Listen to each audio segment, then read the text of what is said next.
mental processes could affect cancer progression.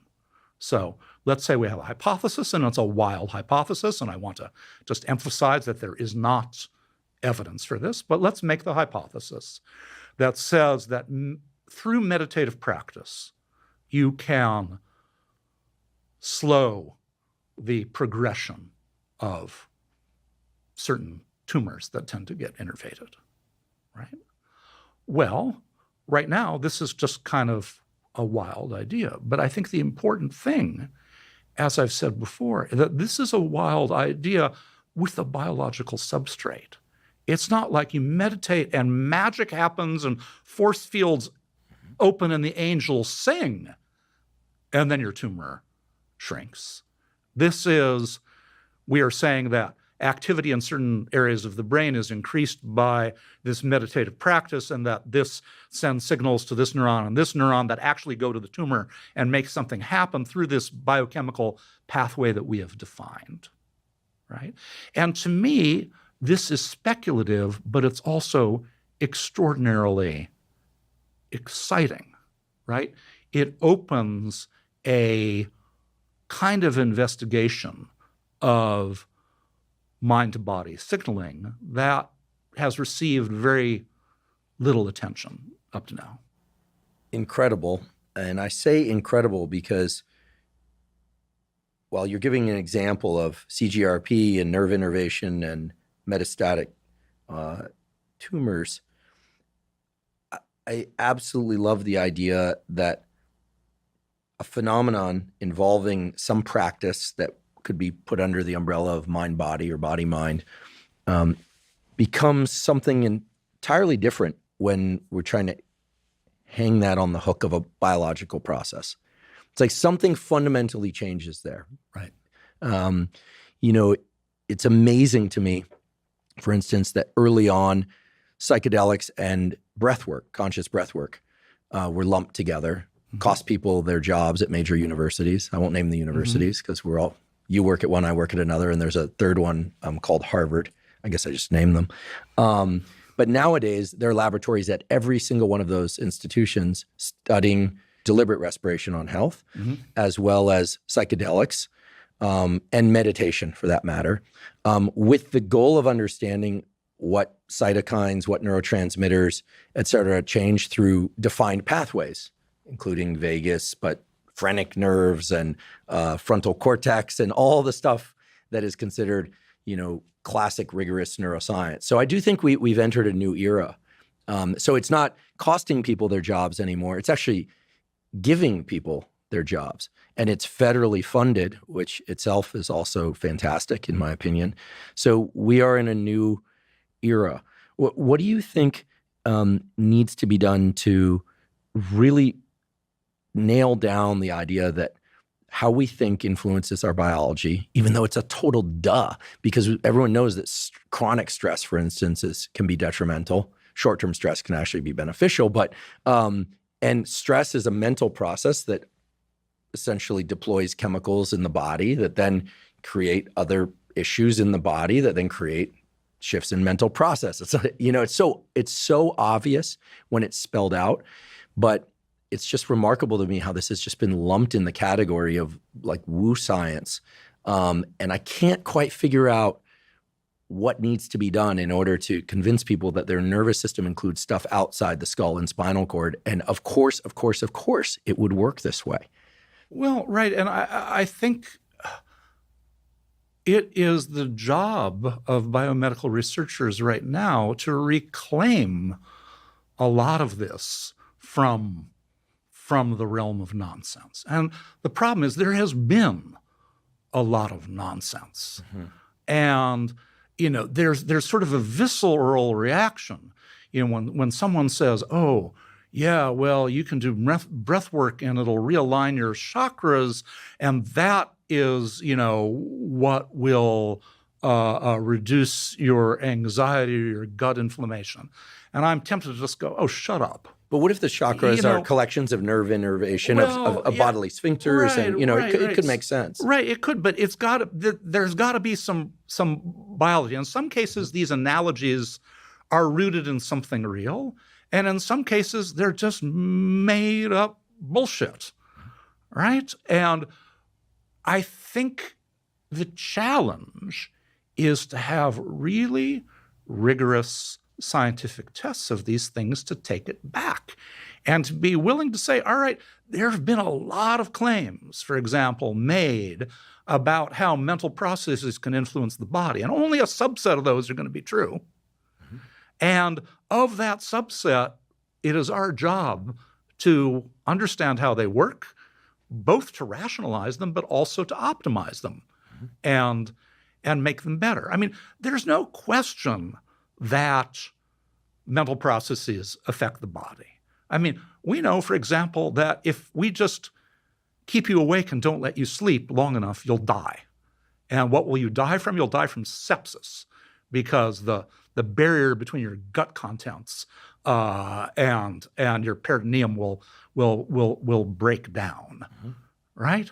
Well, so how does that happen, right? We're just starting to understand. Like, there's a really dramatic example, but there are going to be many more subtle examples. So you've mentioned breathwork a couple of times, and I think this is really interesting. My colleagues who are interested in respiration tell me that you can record in many different places in the brain, many different places in the neocortex and in other regions, and find a signature of the breathing rhythm sort of as a background to neural activity. You can find it in the cerebellum, you can find it in the frontal cortex, you can find it in the habenula, which is implicated in many things, including depression. You can find it lots of places. So the idea that conscious modulation of your breathing could have manifold effects on neural function, I think is reasonable given that kind of observation. Hear, hear.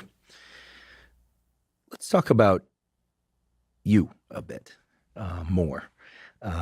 You've been so gracious in covering this wide array of topics and with such eloquence, and I must say I've been delighting in all of it. You are in a unique position these days because, if I understand correctly, you've been diagnosed with a fatal illness. I suppose we've all been diagnosed with a fatal illness of sorts because we're all going to die sooner or later. Yes.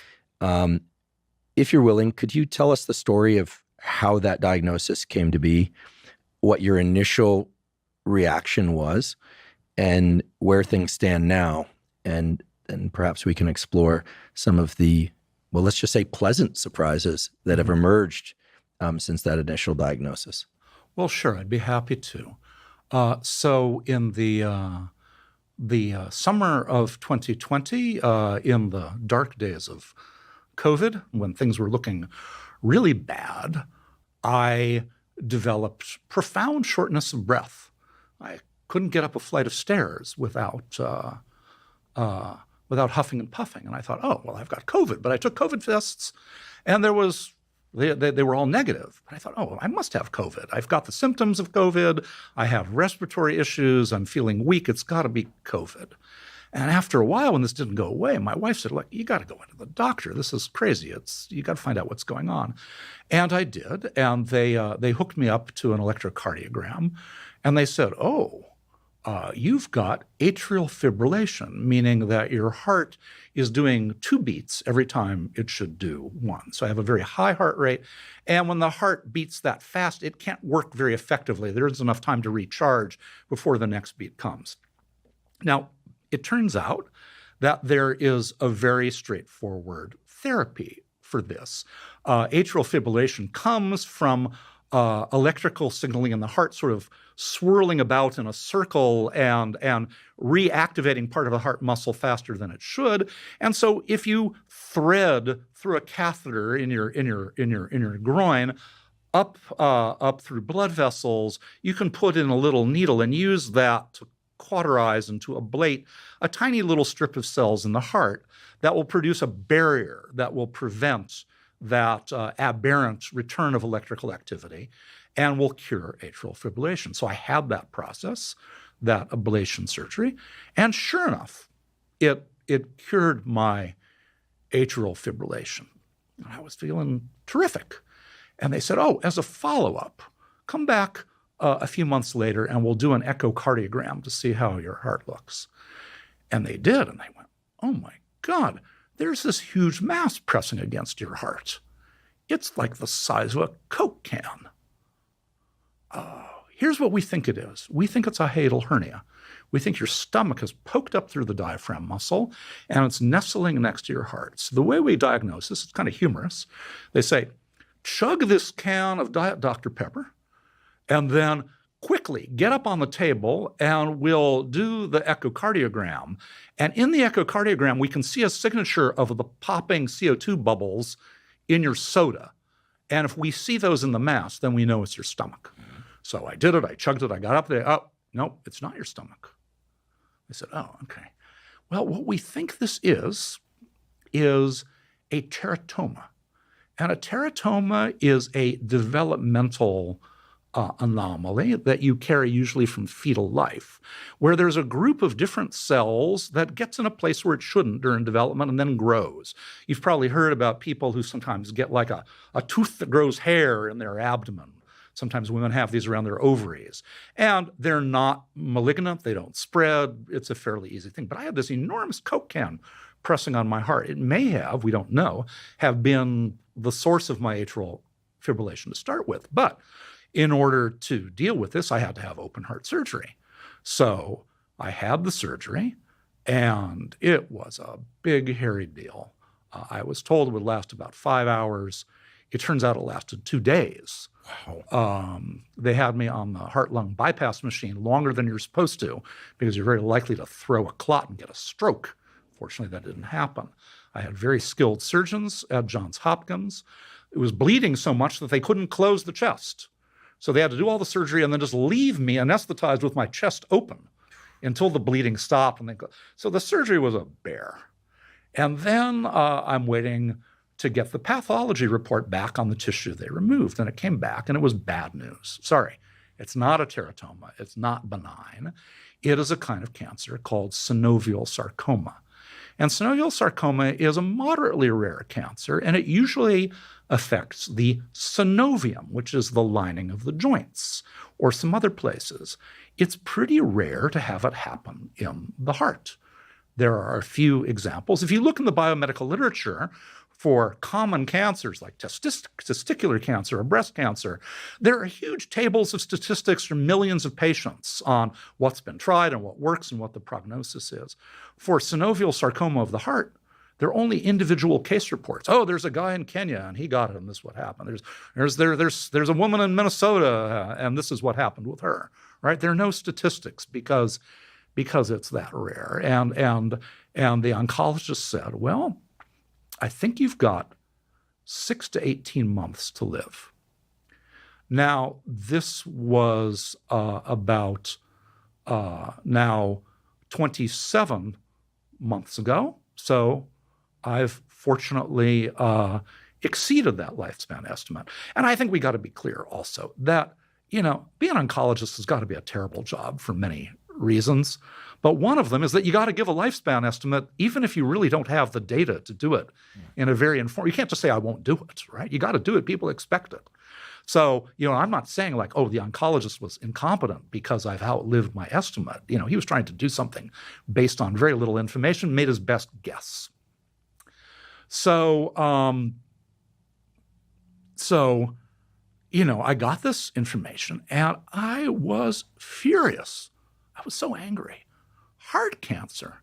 Who the hell gets heart cancer? Is that even a thing? Have you ever heard of somebody with heart cancer? Not until now. No. Heart cancer. What the F? I've got heart cancer. This is crazy. The time I was 59 years old, I was like, I got a lot to do. I can't have heart cancer. And what was, I think, transformative for me is that at the same time that I was feeling white-hot angry with the universe, I was also feeling a deep sense of gratitude for what I've had. I've had a terrific life. I'm not that young. I've had a lot of it.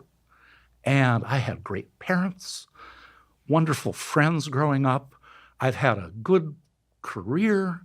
It's been a fairly easy run of it. And I think the ability to have a job where you follow your own curiosity every day, there's nothing like that. So few people in the world get to live that way. I feel incredibly grateful. And I feel incredibly grateful for my family. And I have a wonderful wife named Dina, and she's just the best. How do I deserve this? I don't deserve her, honestly. So, in neuroscience, we often think, oh, well, there's you have a state, you have a set point. Are you anxious or are you relaxed? Are you fleeing or are you approaching? It's like a single axis. Well, but it isn't, and I think most people understand that. But dumb me, I didn't until that moment really understand that I could feel profoundly grateful and profoundly angry in the very same moment. And, having cancer and getting the kind of treatments, the chemo, the radiation, it's famously deeply unpleasant. And I had all that. And it was just as unpleasant as anyone's cancer story that you've heard. The radiation burned my esophagus. I couldn't eat for weeks. It was months. It was painful to swallow, bad stuff. Lots of people have had to have bad stuff like this. And what I realized, it's a deeply unempowering situation to be a medical patient, particularly when there's something serious. You have a limited sense of agency. Things are being done to you.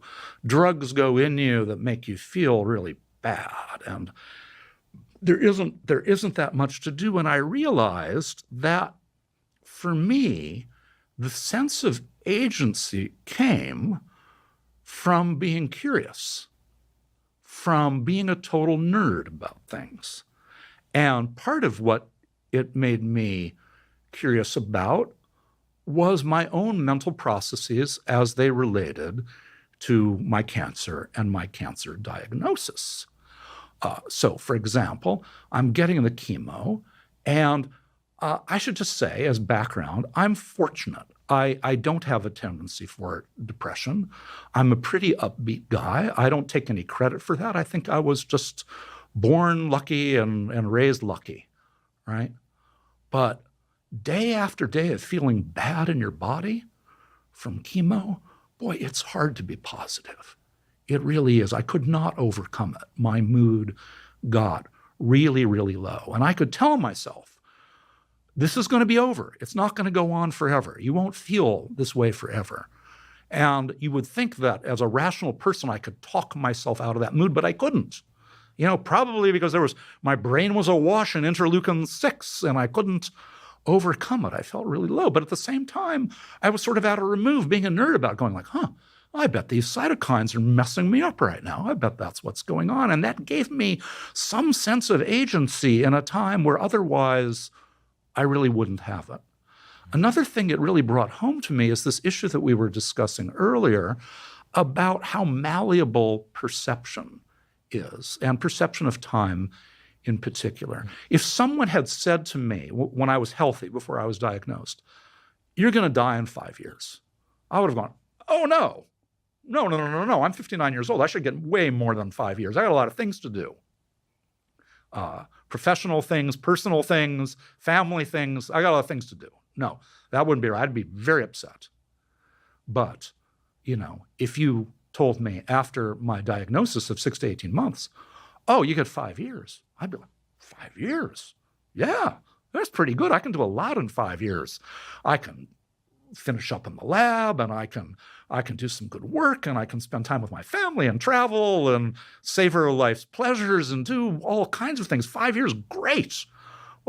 And of course, it's the same 5 years, right? The only thing that's different is the context. But I think the thing that really I realized the most is that I really couldn't and still can't engage with the idea of myself being gone. So, yeah, I can do practical things. I can update my will. I can write letters for my people in my lab. So, if I kick off, they've got that to take to their next job. I can do all these nuts and bolts things. But in terms of genuinely engaging with my own demise, I really find that as much as I try, I really can't do that. And at first I thought, well, that's just your own lack of imagination, Linden. It's just because, you're not very good at this. But the more I thought about it, I thought, actually, no, this is a human thing. This is a fundamental human thing. And one of the things, when I look back on the 40 plus years I've been doing neuroscience that's different, is that when I was first trained, the brain was really described as a reactive structure. Something happens in the world, it comes to your sense organs, your eyes, your ears, it goes into your brain, it triggers some things, you think, you make decisions, and then you make an action that goes out to your muscles, and that's the loop. And that's what the brain does. And what we have known in more recent years is that actually when the brain is waiting for something to happen, it's not just idling and spacing out, that the brain is at every moment subconsciously trying to predict the near future. Predicting the near future is predicated on the idea that there will be a near future. That is to say that you won't be dead and gone, right? That there'll be a future for you. And so I think that my ability, which I think is actually a human, not my ability, my failure, which I think is actually a human failure to truly engage with my own demise, is a feature. It is a side effect of the fact that the brain is always trying to predict the future. And so that was interesting to me, just as a way that my illness was revealing something about the brain. But it also made me think a lot about the world's religions, right? Religion is everywhere in the world. If you ask anthropologists, is there any society that doesn't have religious ideas? They'll say no. They say they don't always have the word religion. They might just say, well, yeah, in this place, everybody knows that, the world's on the back of a turtle and that, this and this happened.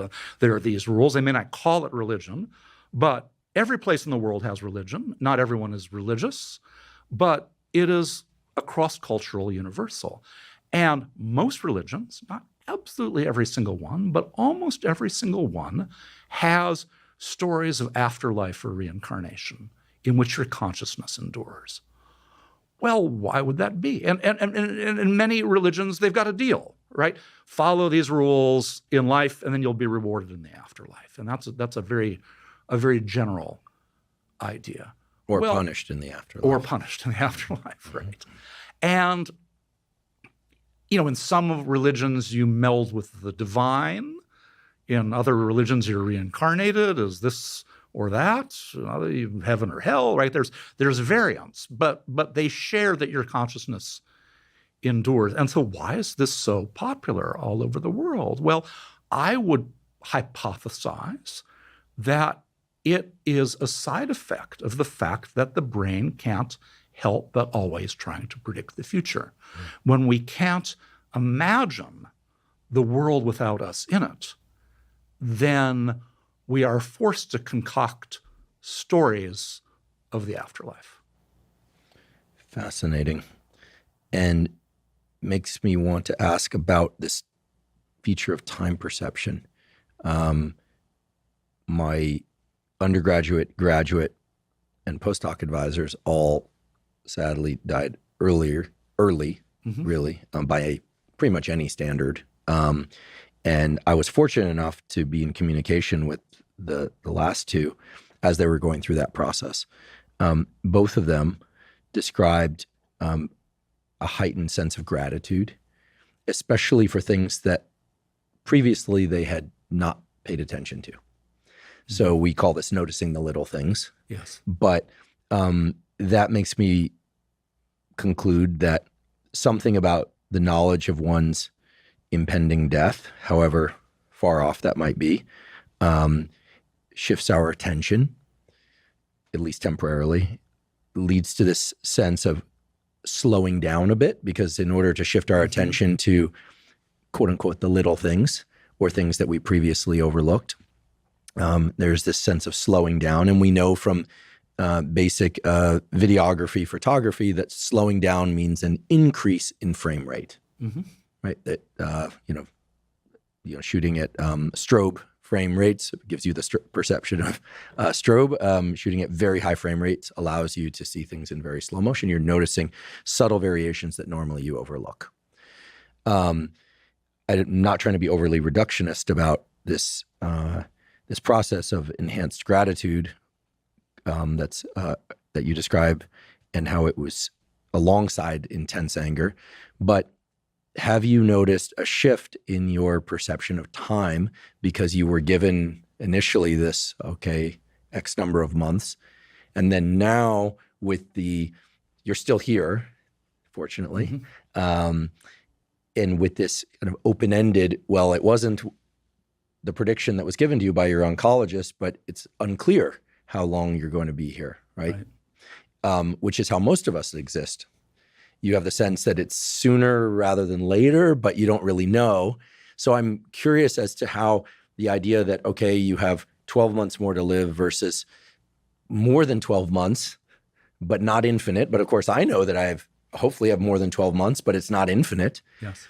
So, this idea of the finish line, the cliff, leaving aside whatever might happen afterwards, I don't know, haven't been there.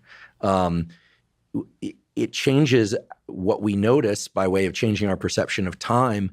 This is a profound tuning of our perception.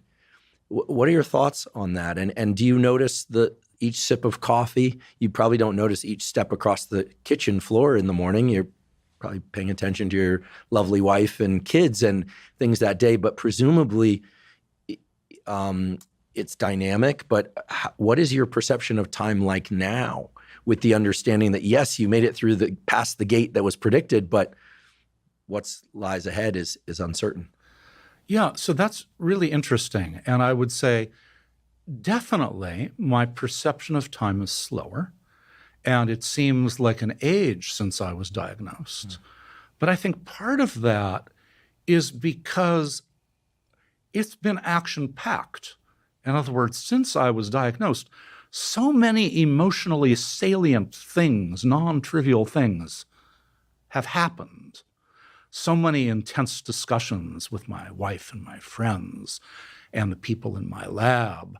My wife and I have taken a lot more vacations than we normally do. So, we're running all over the world, and there's a certain sense of packing it in that I think influences time perception. But I would say, actually, for me personally, the gratitude isn't about the little things. The gratitude is about the very biggest things. The gratitude is gratitude for being a sentient being and having that blessing.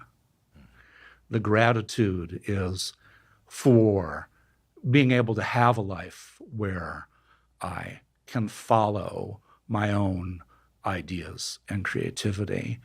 And my gratitude is for, choke up, the profound love that I've felt from my wife and my children. It's not the little stuff. It's the big stuff that I think about when I think about gratitude. It's not noticing the sip of tea. It's the big issues. And, for me, I want to delay my death as much as possible, of course. But when I think about it, the part that makes me upset is leaving people behind. It's not for myself. I've had a great life. I've had a lot of it. I'm 61. I'd like to go longer, but that's a pretty good run. I've gotten to do lots of things in those 61 years and have wonderful, loving, interconnected experiences. And so the negative part is about what I leave behind. Certainly what you've left behind is enormous, and has been the consequence of actions long before your diagnosis, which I think is a clear lesson to everyone. I can't speak for you, but don't wait for the diagnosis. You've mentioned the sense of agency that you felt by being able to pay attention to and explore your experience of, let's call it what it is, impending death. And at the same time, as you mentioned, you've amplified and accelerated the number of things that you've put into the world recently, writing incredible articles about your experience of life and death. And we will, of course, link to those so people can read them. I've read them all, and they are profound, and they don't just feel important, they clearly are important.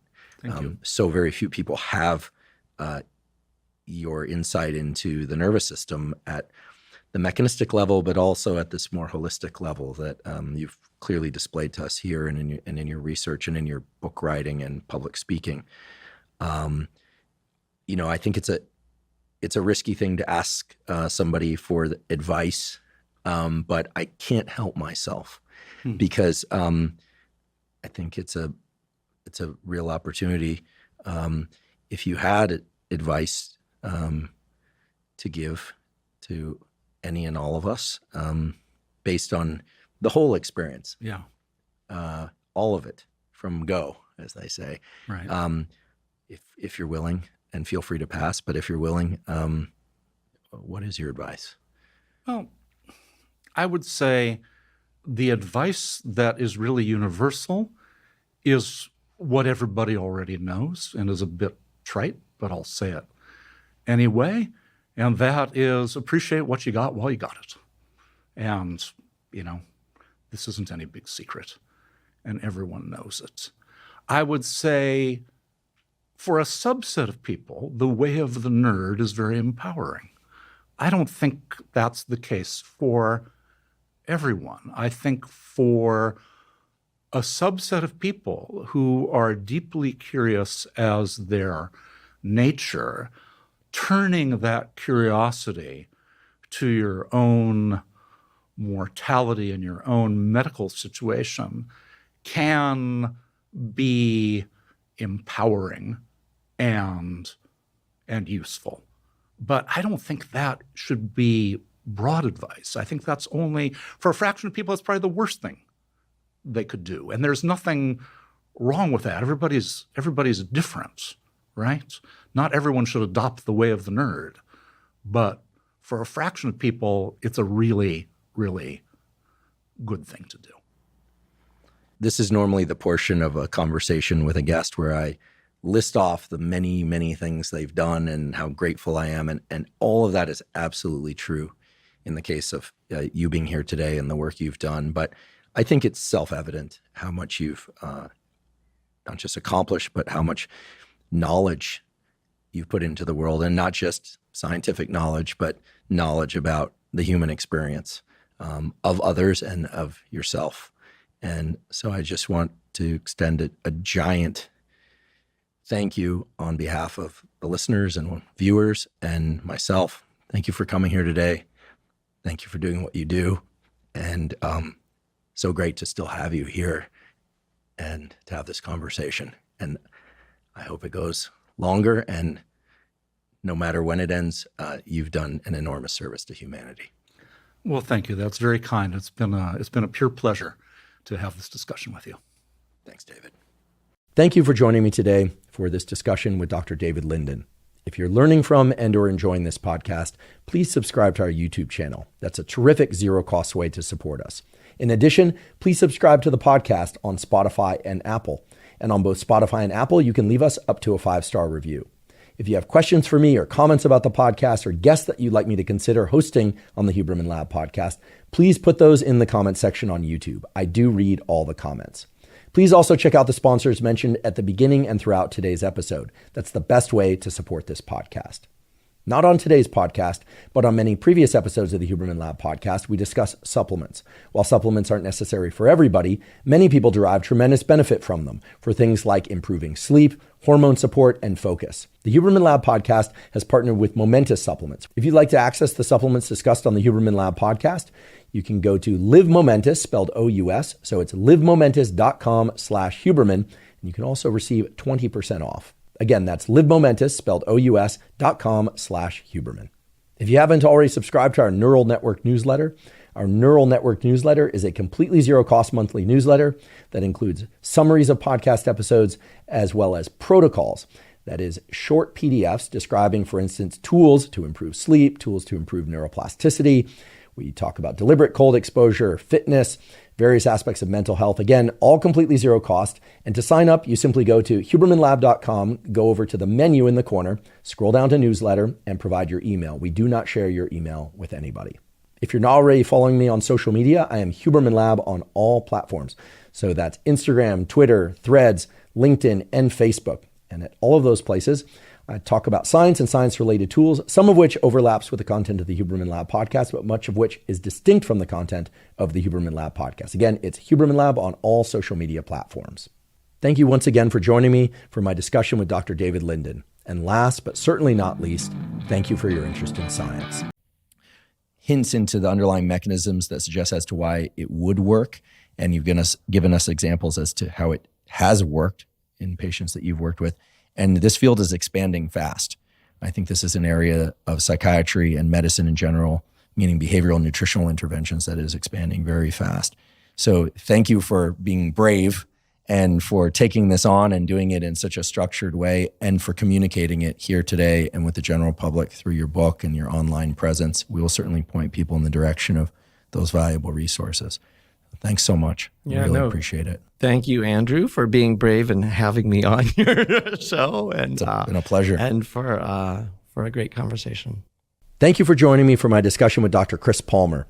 I hope you found it to be as informative, actionable, and exciting in terms of the various treatments that we can now think about when considering treatments for psychiatric disorders. Once again, if you're interested in his work or his new book, Brain Energy, I encourage you to go to his website. That's chrispalmermd.com. You can also find the book Brain Energy by Chris Palmer on Amazon and other sites where books are sold. And we provide links to the book and to Dr. Palmer's website in the show note captions. If you're learning from and or enjoying this podcast, please subscribe to our YouTube channel. That's a terrific zero-cost way to support us.